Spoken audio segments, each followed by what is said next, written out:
A lo largo de la historia, el fenómeno de las posesiones ha despertado tanto miedo como fascinación en creyentes y en escépticos por igual, desde relatos antiguos sobre espíritus malignos hasta los casos más inquietantes documentados en la actualidad. Estas historias nos llevan a un límite entre lo natural y lo sobrenatural. ¿Qué hay detrás de estos eventos? ¿Son manifestaciones de algo más allá de nuestra comprensión o simplemente el reflejo de nuestras mentes tratando de explicar lo inexplicable? Bienvenidos a Bibliomanía. La noche de hoy les traigo 3 relatos espeluznantes sobre posesiones, así que pónganse cómodos y apaguen la luz, que comenzamos.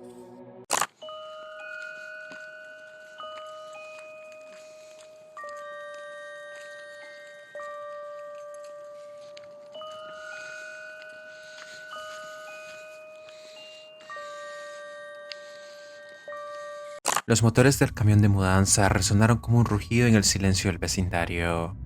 La familia Montenegro había dejado atrás la ciudad para empezar en un nuevo pueblo pequeño y remoto llamado Green Hollow.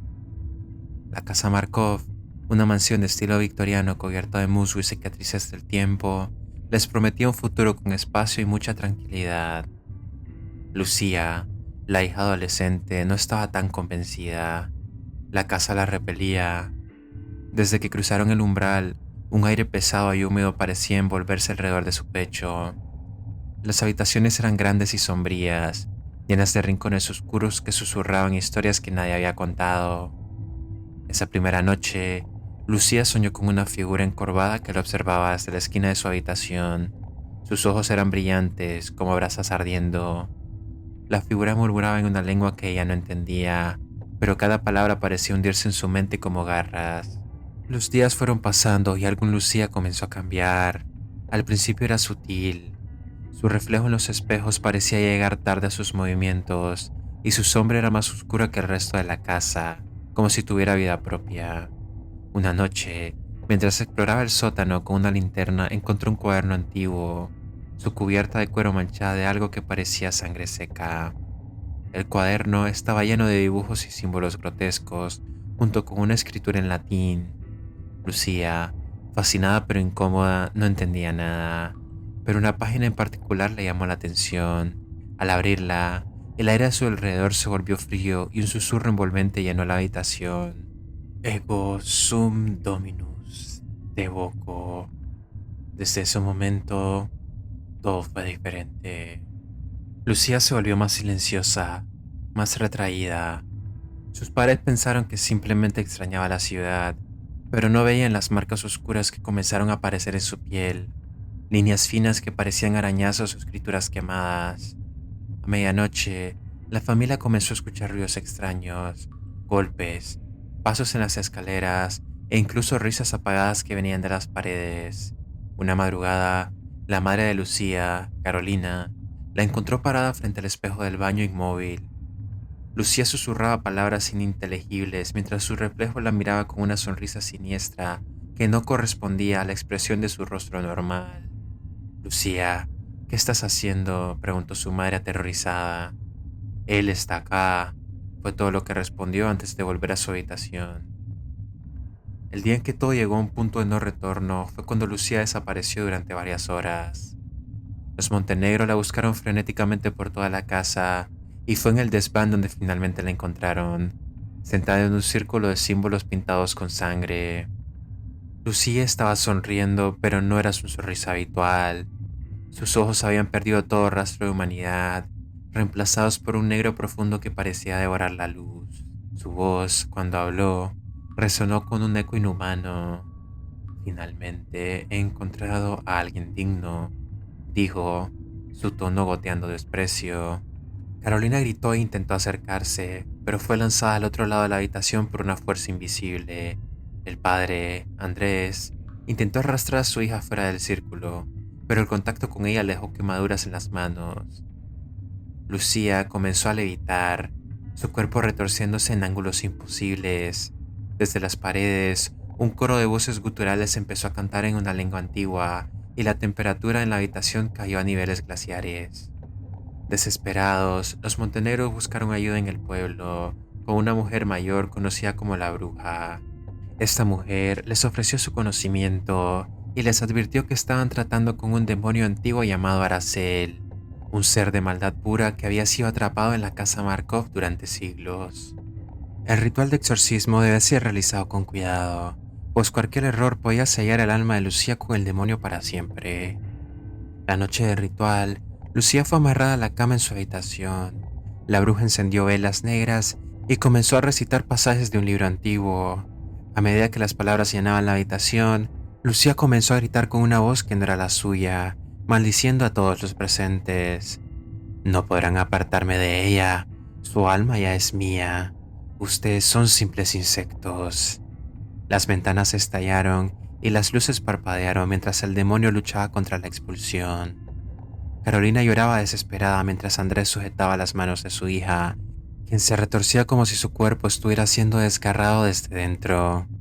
Finalmente, con un último grito desgarrador, Lucía cayó inmóvil. El silencio llenó la casa, roto solo por el sonido de Carolina llorando. Todo había terminado. Lucía despertó al día siguiente pálida y débil, pero aparentemente libre del demonio. La familia comenzó a empacar, decidida a abandonar la casa y nunca mirar atrás. Mientras subían todas las maletas y pertenencias en la camioneta, casi por instinto primitivo o quizás algo más, todos los integrantes vieron hacia la ventana del segundo piso, donde observaron una sombra que se asomaba a través de la enorme ventana, mientras hacía un perturbador gesto de despedida, con una sonrisa macabra que, sin lugar a dudas, les quitará el sueño por el resto de sus vidas.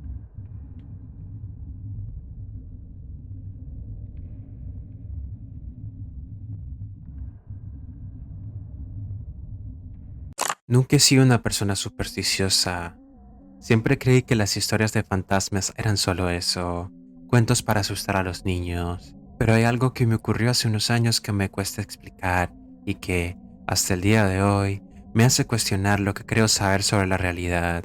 Era el verano de 2018 y estaba pasando unas semanas en la vieja casa de mi abuela en el campo. Mi abuela había fallecido recientemente y mis padres y yo habíamos ido para empezar a ordenar sus cosas. Era una casa grande, de esas construcciones coloniales con techos altos y habitaciones que parecían estar siempre a media luz, sin importar la hora del día. La casa siempre me había dado una sensación extraña, pero la atribuía a su antigüedad y al hecho de que muchas veces la asociamos con la muerte de mi abuelo años atrás. Sin embargo, esa noche sentí algo diferente, algo que me dejó helado. Estaba acostado en la habitación de huéspedes, una de las más alejadas del resto de la casa. Al principio, me costaba dormir por el calor sofocante y los ruidos de la madera crujiente. Finalmente, el sueño me venció, pero no fue un descanso tranquilo. Comencé a tener un sueño extraño. Una figura alta, oscura y con rostro borroso estaba parado al pie de la cama, susurrándome palabras que no entendía. Me desperté de golpe, con el corazón latiendo con mucha fuerza. Me quedé totalmente quieto, tratando de calmarme, pero el ambiente en la habitación se sentía pesado, como si el aire estuviera muy cargado. Decidí prender la lámpara de la mesita de noche, pero por alguna razón no funcionaba. Fue entonces cuando escuché algo que hizo que la sangre se me helara, unos pasos lentos y pesados en el pasillo, acercándose hacia mi puerta. La casa estaba completamente cerrada y mis padres dormían en el ala opuesta. Sin embargo, esos pasos eran reales.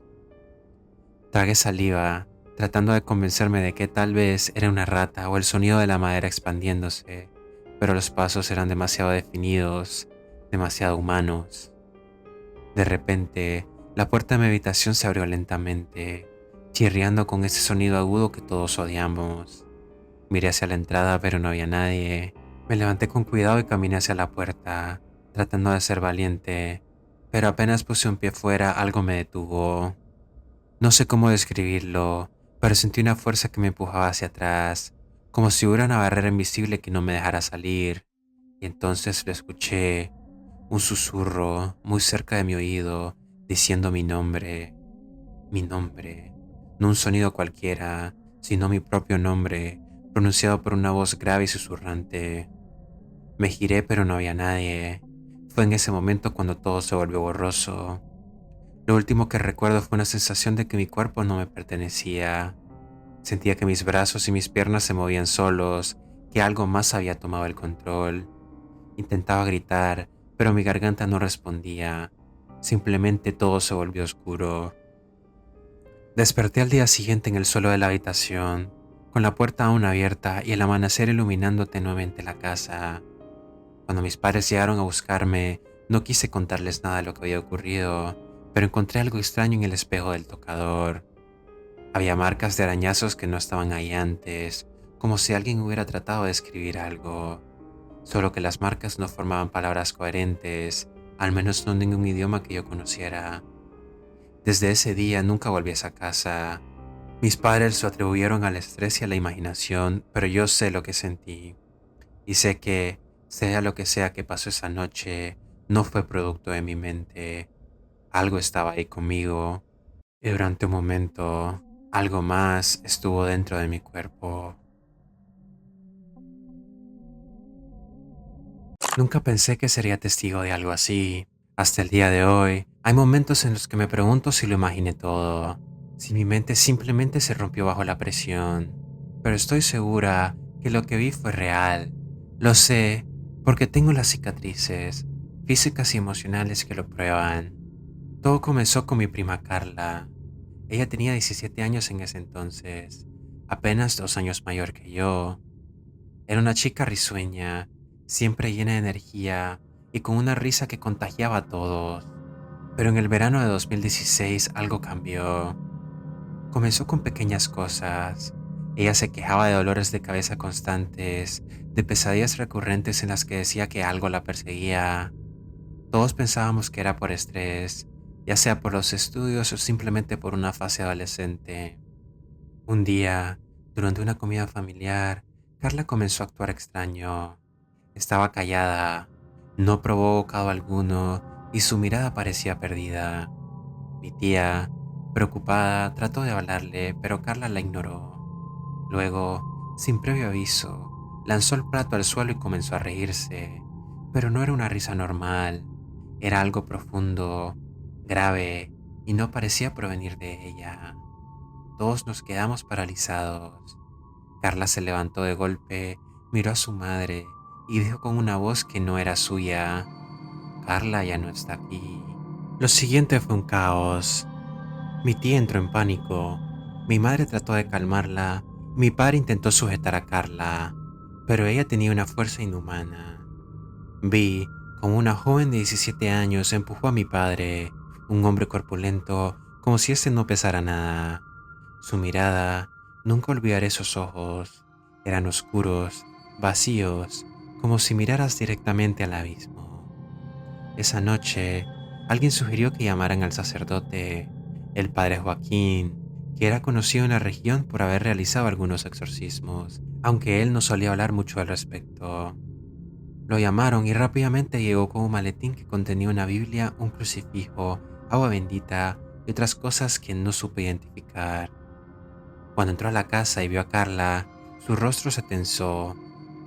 No dijo nada, pero pude notar que estaba nervioso. Carla estaba en su habitación, atada a la cama con correas improvisadas porque había comenzado a lastimarse. Gritaba cosas que no tenían sentido, a veces en idiomas que ninguno de nosotros reconocía. Al entrar, el padre Joaquín roció agua bendita en la habitación y Carla se retorcía como si le hubieran arrojado ácido. Su grito fue tan fuerte que sentí que me perforaba los oídos. El ritual del sacerdote comenzó. El padre recitaba pasajes de la Biblia, mientras Carla se burlaba de él, usando una voz gutural que no podía ser humana. En un momento, su cuerpo se arqueó de una forma que parecía imposible, como si estuviera a punto de romperse. Luego comenzó a hablar de cosas que nadie más sabía, secretos de mi madre, de mi tía e incluso secretos míos. Era como si esa cosa dentro de ella supiera todo, todo sobre nosotros. El momento más aterrador llegó cuando el sacerdote colocó el crucifijo en su frente. Carla gritó con tanta fuerza que las ventanas temblaron. La luz de la habitación parpadeó y el aire se llenó de un olor nauseabundo, como azufre. Todos retrocedimos, pero el padre Joaquín se mantuvo firme y gritó con autoridad: En el nombre de Cristo, te ordeno que dejes el cuerpo de esta joven y salgas, demonio. Por un momento, Carla dejó de moverse. Luego, sus ojos se giraron hacia atrás, mostrando solo el blanco. Una sombra, o al menos eso parecía, salió de su boca como un humo negro y se desvaneció, y ella colapsó en su cama inconsciente. El silencio que siguió fue abrumador. Carla despertó horas después, confundida, sin recordar nada, pero todos sabíamos que algo había salido de ella, algo que no era de este mundo.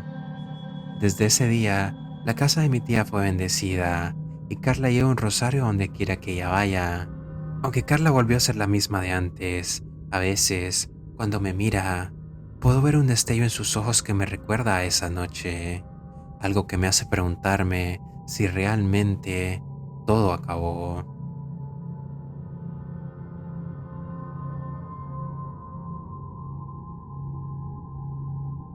Si los relatos te gustaron, apreciaría que nos dejaras un like. Si es la primera vez que consumes nuestro contenido, apreciaría que le des al botón de suscribirse, que nos hace mucha ilusión. Si tienes algún relato o historia interesante que contar, te invito a que lo hagas en la caja de comentarios. Nuevamente, agradezco mucho que hayas llegado hasta el final de este video. Nos vemos en la próxima. Buenas noches.